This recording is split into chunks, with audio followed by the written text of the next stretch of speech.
BCom part second और MCom final EFM का एक महत्वपूर्ण टॉपिक है कैश फ्लो स्टेटमेंट, रोकड़ प्रवाह विवरण। आज हम रोकड़ प्रवाह विवरण को बनाने की प्रक्रिया पर चर्चा करेंगे कि रोकड़ प्रवाह विवरण का प्रारूप कैसा होता है। रोकड़ प्रवाह विवरण प्रत्यक्ष एवं अप्रत्यक्ष विधि से निर्मित किया जा सकता है। प्रत्यक्ष विधि से cash flow from operating activities ने हमने अपने पूर्व में एक वीडियो में इसको बताया जा चुका है। आज हम अप्रत्यक्ष विधि से cash flow from operating activities की गणना के बारे में चर्चा करेंगे। सर्वप्रथम हमें net profit before tax and extra ordinary items की गणना करनी होती है। नेट प्रॉफिट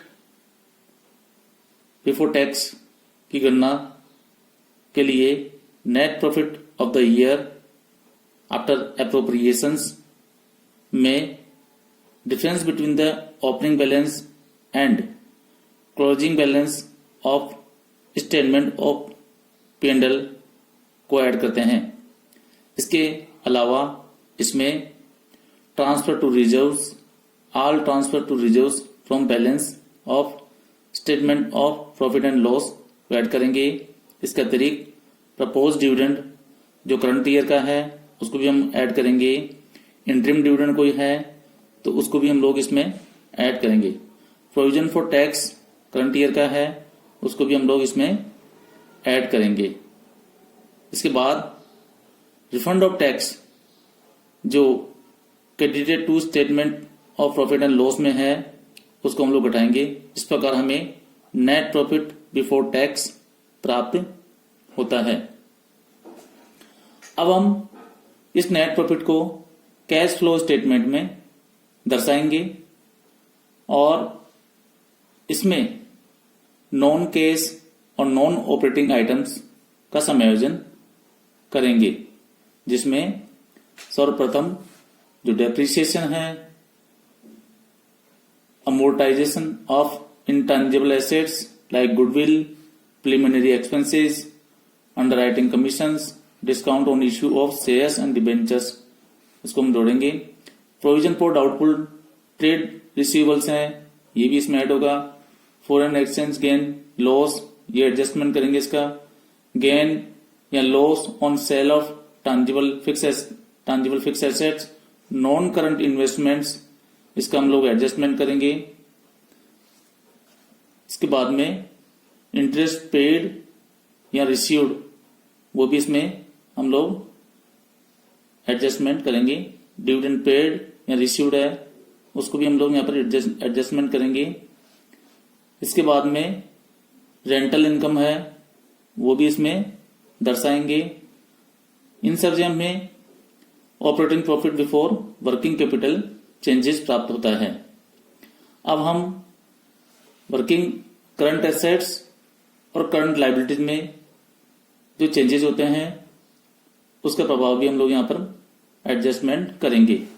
हम ऐड करेंगे करंट एसेट्स में यदि कमी होती है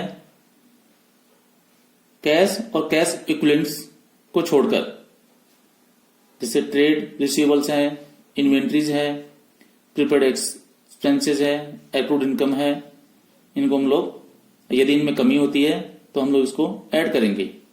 इसके अलावा करंट लायबिलिटीज में वृद्धि होती है बैंक ऑफ ड्राफ्ट को छोड़कर, तो जैसे ट्रेड पेबल्स हैं, आउटस्टैंडिंग एक्सपेंसेस हैं, इनकम रिसीव्ड इन एडवांस, तो हम इसको ऐड करेंगे। अब इसमें हम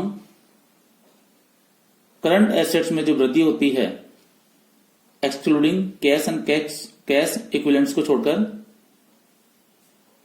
trade receivables, inventories, prepaid expenses, इनमें यदि वृद्धि होती है तो हम इसको यहां घटाएंगे। इसके अतिरिक्त चालू दायित्वों में भी यदि कमी होती है बैंक ओवरड्राफ्ट को छोड़कर, जैसे trade payables, outstanding expenses, income received in advance, यदि इनमें कमी होती है तो हम इसको भी घटाएंगे। अब हमें कैश जनरेटेड फ्रॉम ऑपरेशंस प्राप्त हुआ है, इसमें से हम इनकम टैक्स पेड को घटा देंगे। अब हमें cash before extraordinary items कोई हो उसको हम लोग घटा देंगे। Loss due to earthquake, disaster, settlement etcetera कोई हो तो उसको भी हम लोग घटा देंगे। Net cash flow from operating activities हमें इस प्रकार प्राप्त होती है। इसके अलावा हमें cash flow from investing activities भी ज्ञात करनी होती है। इसमें हम लोग proceeds from sale of tangible fix assets को दिखाएंगे। इसके अलावा sale of intangible fix assets like goodwill उनको दिखाएंगे। Sale of non current investments हैं उनको भी दिखाएंगे। इसके बाद में यदि हमने कुछ स्थायी संपत्ति खरीदी है तो उसको हम लोग यहाँ माइनस करके दिखाएंगे, ये हमारा पैसा बाहर जा रहा है। तो इसके अलावा intangible fix assets like goodwill, purchase of intangible goods asset like goodwill, purchase of non current investments. इसके अतिरिक्त इंटरेस्ट एंड डिविडेंड जो रिसीव्ड प्राप्त हुआ है उसको हम लोग यहाँ पर ऐड करेंगे। रेंट रिसीव्ड प्राप्त किया है वो भी यहाँ ऐड होगा। इस प्रकार हमें net cash flow from investing activities हमें प्राप्त होता है।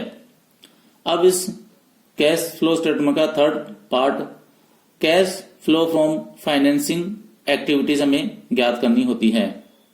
इसमें हमें proceeds from issue of shares and debentures, अगर कोई जारी किया है शेयर्स ड्यूरिंग द ईयर तो हम उसकी राशि दिखाएंगे। ये हमारा सोर्स होता है, फ्लो होता है। इसके अतिरिक्त proceeds from other long term borrowings को उधार लिया है तो वो भी हमारा फ्लो माना जाता है, इनफ्लो माना जाता है। इसके अलावा proceeds from short term borrowings, जैसे शॉर्ट टर्म बोरोविंग्स में increase in the balance of bank overdraft and cash credit, decrease in the balance of bank overdraft and cash credit, ये है तो इसको भी हम लोग दिखाएंगे। इंक्रीज को तो हम जोड़ेंगे और डिक्रीज को हम लोग घटाएंगे। इसके अलावा रीपेमेंट ऑफ लोन्स, अगर हमने कोई लोन रिपेमेंट किया है चाहे वो शॉर्ट टर्म हो चाहे लॉन्ग टर्म हो तो हमारा वो कैश आउटफ्लो माना जाता है। Redemption of debentures, preference shares, ऐसा कुछ होता है तो ये भी हमारा कैश आउटफ्लो माना जाता है। डिविडेंड पेड किया है तो वो भी हमारा कैश आउटफ्लो माना जाएगा। Interest paid on long term borrowings, ये भी हमारा कैश आउटफ्लो माना जाता है। ये राशियां घट जाती है। इस प्रकार हमें net cash flow from financing activities प्राप्त होती है। अब हम इसमें ये मालूम करेंगे कि क्या हमारा कैश और कैश इक्विवेलेंट्स में कमी हुई है या वृद्धि हुई है। इन तीनों जो हमने अभी बताया है, ऑपरेटिंग एक्टिविटीज, इन्वेस्टिंग एक्टिविटीज और फाइनेंसिंग एक्टिविटीज, तीनों का टोटल हम लोग यहां लिखते हैं। यदि इनमें माइनस फिगर आता है तो डिक्रीज है और प्लस है तो इंक्रीज है। अब इसमें क्या करेंगे हम लोग, जो हमारे जो बैलेंस शीट में कैश और कैश इक्विवेलेंट्स जो बैलेंस है उसको इसके नीचे लिखेंगे और अंत में cash and cash equivalents at the end of year दर्शाते हैं, जो कि यदि ये टैली है तो हमारा बैलेंस जो बैलेंस शीट का जो बैलेंस है कैश और कैश इक्विवेलेंट्स उसके बराबर होना चाहिए। यदि ये सही है तो हमारा कैश फ्लो स्टेटमेंट एकदम करेक्ट माना जा सकता है।